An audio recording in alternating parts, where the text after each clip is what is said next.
좋아하는 것이 있잖아요. 우리가 좋아하는 것. 그런데 훈계를 좋아한다, 지식을 좋아한다, 그렇게 징계를 달게 받는다. 이게 이제 쉬운 게 아니잖아요. 잔소리하는 싫고, 훈계도 싫고, 또 하나님의 지혜의 말씀에 대한 사모하는 마음도 없고, 그럼 짐승 같다, 그렇게 말했습니다. 짐승은 본능을 따라서 자기 하고 싶은 거 하고, 먹고 싶은 거 먹고, 배설하고 싶으면 배설하고, 또 관계하고 싶으면 관계하고, 그렇게 삽니다.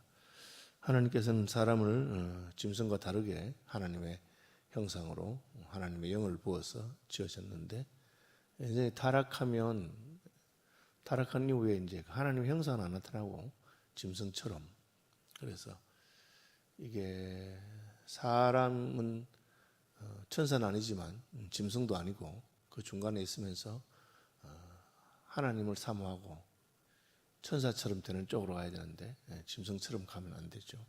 그게 어디서 나오느냐? 그 마음에 하나님의 지혜와 지식이 있으면 나오는 겁니다. 이것을 다른 말로 하면 가치관이라고 할 수 있죠. 내 생각이나 내 가치관이 어떠하냐에 따라서 내 행동은 저절로 움직이게 되어 있습니다.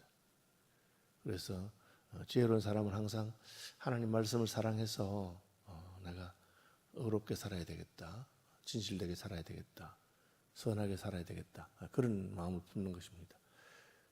이게 이제 안 되면 그냥 세상 풍조에 휩쓸려 가게 되죠. 그래서 내가 무엇을 좋아하느냐 참 중요합니다. 말씀을 좋아하고 하나님을 좋아하고 교회를 사랑하고 성도를 사랑하고 그러면 그쪽으로 가게 되고, 또 쾌락을 사랑하고 세상의 풍조를 사랑하고 자기 자신을 사랑하고 그러면 또 그리로 가게 되는 것입니다. 그래서 그 분수령 어느 쪽으로 갈 것인가? 훈계를 좋아하고 지식을 좋아하고, 그죠? 선인은 악인은 됐죠. 선을 사랑하고, 그렇게. 이 솔로몬의 말씀은 결국을 보면 사람이 악으로서 굳게 서지 못하거니와 의인의 뿌리는 움직이지 아니한다. 의를 행하고 선을 행하고 말씀을 따라가면 견고하게 서진다. 그런데 자꾸 다른 것을 따라가면 넘어진다. 우리의 중심이 참 중요합니다. 가치관이 중요하고 나의 핵심은 무엇인가? 그것을 이제 소교리 문답은 사람의 제일 되는 목적이 무엇인가? 너 왜 사느냐? 내 인생의 목적이 무엇이냐? 거기 따라가는 것입니다. 내 인생의 목적이 부자가 되는 것이면 돈을 따라갈 것입니다. 내 인생의 목적이 인생을 즐기는 것이면 쾌락을 따라갈 것입니다. 내 인생의 목적이 하나님을 영화롭게 하고 하나님께서 내게 주신 사명을 감당하고 하나님을 즐거워하는 것이면 그렇게 갈 것입니다. 이것은 이제 내가 무엇을 좋아하느냐, 그렇게 말하고 있습니다. 4절, 어진 여인은 그 지아비의 면류관이나 욕을 끼치는 여인은 그 지아비의 뼈를 썩음 같게 하느니라. 이제 인간관계를 이야기하는데 특별히 혼인관계, 결혼관계에서 제일 중요한 선택이죠. 오늘날 젊은 사람들이 결혼을 잘 안 해서 걱정이 많이 되고, 그래, 마음에 드는 사람이 없나? 왜 결혼을 잘 안 하냐? 내가 소개해 줄 테니까 골라봐라. 1번 믿음 좋은 사람, 2번 집안 좋은 사람, 3번 예쁜 사람, 4번 직장 좋은 사람, 5번 똑똑한 사람, 뭐 이렇게 쭉 하면 목사님 그 전부 다 있는 사람 하면 안 되겠습니까? 그렇게. 이제 그 전부 다 있는 사람이면 좋은데 전부 다 있는 사람은 잘 없죠. 그래서 웃으면서 조건이 한 두세 가지 되면 내가 빨리 구해주고 조건이 많으면 한 100년 걸린다. 그렇게 웃으면서 말하는데, 그럼 성경에서는 무엇을 택하라고 합니까? 어진 여인. 어진 여인은 그 지아비의 면류관이다. 욕을 끼치는 여인은 지아비의 뼈가 썩음 같게 하느니라. 이래서는 잘 이해가 안 되니까 예를 들어 보겠습니다. 성경에 어진 여인 누구 있을까? 룻이죠, 룻. 룻을 보아스가 나도 그대의 소문을 들었다. 그대는 현숙한 여인이라. 그렇게 말합니다. 룻이 볼 게 뭐 있습니까? 과부잖아요. 그죠? 자기 시어머니도 남편 돌아가서 과부고, 자기도 과부고, 자기 또 동서도 과부고, 세 과부자, 과부 3명이 모이는데, 그 나오미가, 이거 내가 이민 잘못 왔구나. 모압에 이민 왔다가 남편 죽고 아들 다 죽고 며느리하고 있으니까 고향에 돌아가야 되겠다 하면서 돌아가면서 며느리들에게 너는 나 따라오지 말고 팔자 고쳐라. 그냥 새로 좋은 남편 만나 살아라. 어떻게 평생 혼자 살겠느냐. 나는 늙었지만.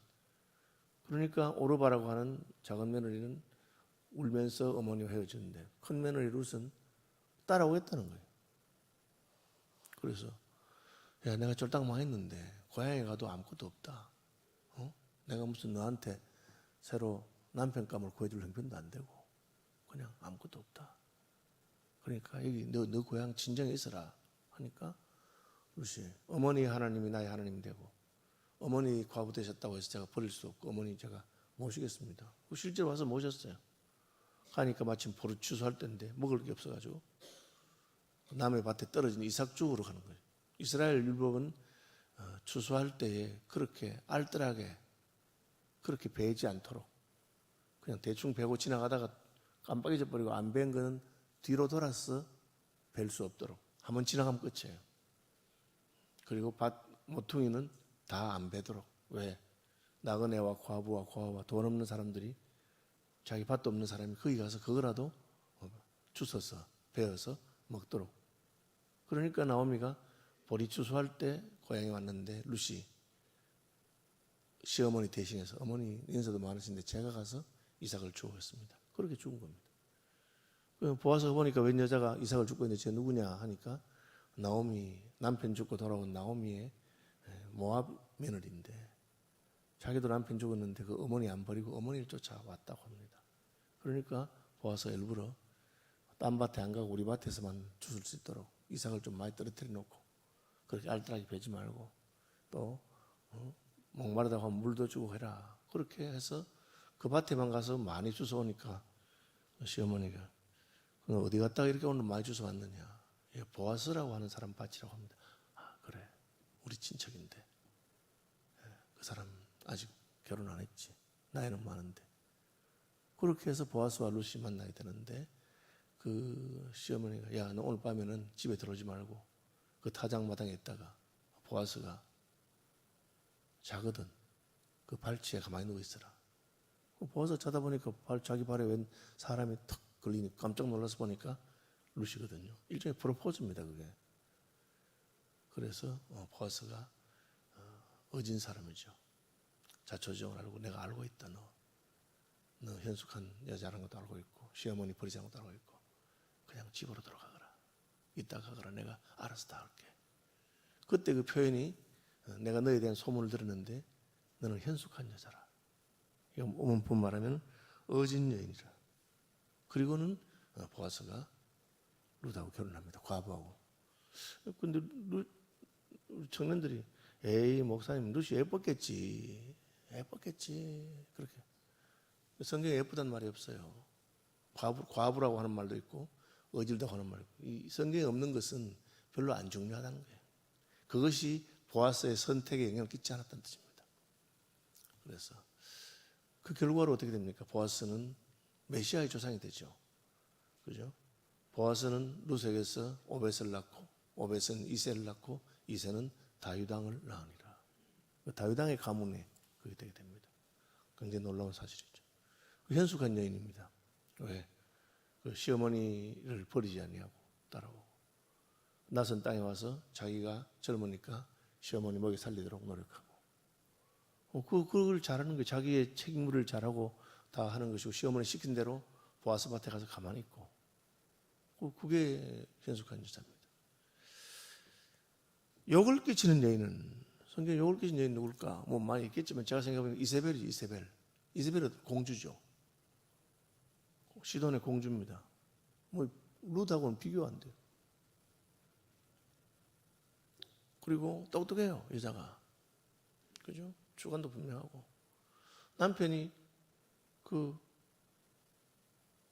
포도밭 하나 그게 마음에 드는데 그죠? 그 포도밭을 가지고 싶으니까 가서 야 포도 팔아라 하니까 이 사람이 안 파는 거야. 하나님에게 물려받은 거 내가 안 판다 이래. 그래가지고 그냥 왕도 끙끙 앓고 있는데 이세벨 어떻게 합니까? 그놈 그 나봇 그 나쁜 놈이고 왕이 팔려면 팔지. 네가 안 팔면 내가 못 빼앗겠나 하고 수단 방법을 가리지 않고 거짓정인 세워가지고 돌로 때려 죽이고 빼앗아 왔어요. 그죠? 그러니까 남편은 야 우리 부인이 내보다 낫다. 나는 왕이라도 안 되는데 우리 와이프는 어떤 수단을 썼든지 그 나봇의 포도원을 내가 나물밭으로 서게 됐으니 좋다. 그렇죠. 그런데 그 때문에 아합이 망하고 그 집안이 망하고 다 망합니다. 그 남편의 욕을 끼치는 여자죠. 요즘 식으로 말하면 똑똑한 여자입니다. 잘나고 똑똑하고 그리고 수단이 확실하고 그렇게 남편이 못하는 걸 해주는 거죠. 그러나 하나님 앞에서 악한 것이죠. 이게 이제 우리 가치관이 가만히 있으면 이제 시대 풍조를 따라갑니다. 그럼 어떻게? 여자는 예뻐야 한다. 뭐 날씬해야 된다. 남자는 돈이 많아야 한다. 그 시대 풍조예요. 그러나 성경은 우리가 지혜로운 사람이 되면 우리의 가치관이 하나님께서 사랑하시는 사람, 하나님 보시기에 아름다운 사람, 그걸 택해야 됩니다. 사람은 외모를 보거니와 여호와는 중심을 본다. 생각이 이렇게 해서 의인의 생각은 정직하여도 악인의 도모는 속임이니라. 그 생각이 좋아야 됩니다. 그 다음에 이제 오늘 본문에는 말을 해요. 말. 악인의 말은 사람을 엿보아 피를 흘리자 하는 것이거니와 정직한 자 입은 사람을 구원하느니라. 그렇게 악인은 입술의 허물로 말미암아 거물에 걸려도 의인은 환난에서 벗어나느니라. 사람은 입의 열매로 말미암아 복목에 족하며 그 손이 행하는 대로 자기가 받느니라. 저는 이제 이 성경에는 말에 대한 걸 많이 하는데 최근에 보니까 무슨 TV 인기 강사 중에서도 그 이야기 하는 사람이 있더라고요. 배우자를 선택할 때 뭘 선택해야 되느냐. 그 모국어가 괜찮은 사람 선택해야 된다. 그래도 저는 그 말이 처음에 무슨 말인지 몰랐는데 강의를 들어보니까 그 말은 그 모국어라고 하는 게 집에서 그 어머니 아버지가 하던 말하는 방식, 말투, 그게 중요하대요. 그게 모국어라고 자기는 그렇게 표현하대요. 그래서 그 모국어가 예쁜 사람을 택해야 된다. 그래서 이 사람이 어떻게 그 성경을 알았는지 모르겠지만 여러분 그 말씨가 믿음의 말을 하는 사람. 그죠? 저는 신학교 갔다 오면서 몇 번 제가 말 때문에 굉장히 도전받은 분이 몇 명 있습니다. 아, 말을 저렇게 하시는구나. 한 번은 제가 이제 전도사 때인데 제가 있던 교회에 권사님이세요. 권사님이신데 그때는 한복을 많이 한복을 새로 이렇게 새 한복을 맞춰 입으신 것 같아요. 우리가 간날 때니까 그냥 놀린다고. 아, 권사님 한복 새로 하셨네. 착복 하셔야지. 보통 이렇게 그때는 그렇게 말을 그렇게 했어요. 착복 하셔야지. 이러니까 보통 사람 같으면 뭐 전도사님 이거 싼 겁니다. 이거 새 거 아니에요. 지난번 입었던 거예요. 뭐 이런 식으로 보통 말이 나와요. 그죠? 근데 그분은 딱 그래 하니까 예, 전도사님 시간만 정해주세요. 제가 언제 한번 대접하죠. 그러니까 그게 굉장히 부끄럽더라고. 그리고 무슨 뭐 얻어먹으려고 말한 것도 아닌데 꼭 그렇게 됐잖아요. 그죠? 참 보기 좋습니다. 옷이 어울립니다. 그렇게 말하면 에이 뭐 이렇게 보통 말하거든. 그분은 감사합니다. 저는 뭐 그렇게 별로 예쁘다고 생각 안 하는데 그래 말씀해 주시니까 큰 힘이 됩니다. 그렇게.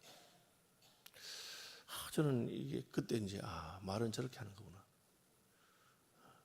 목사들도 마찬가지입니다. 목사님 설교 은혜 받았습니다. 이러면 에이 뭐 이렇게 말하는 사람이 많은데 제가 이제 후배들 보고 말을 하는 게 그런 말 듣거든. 감사합니다. 앞으로 더 열심히 하겠습니다. 그렇게 말하라고. 우리가 칭찬 들을 줄 잘 모르고 그 대답 잘 못하고 남이 나보고 무슨 이렇게 뭐 밥 한 그릇 사달라 하면 그게 얼마나 좋은 일이에요 사실은. 그렇죠. 시간만 내시면 제가 언제 대접하겠습니다. 이러면 될 건데 그냥 뭐 딴 이야기하고 그렇게 한단 말이에요. 그 말이 참 중요하다는 걸 제가 많이 생각합니다. 그래서 또 한 분은 뭐 제가 학생신앙운동 같이 했던 분인데 이분은 욕을 할 줄 몰라. 욕을 할 줄 몰라. 우리 기분 나쁘면 욕하잖아요. 아, 나쁜 놈 새끼가 어떻고 하면서 막 이런 말 하는데 그분이 하는 제일 큰 욕은 아, 그분 참 고약하네.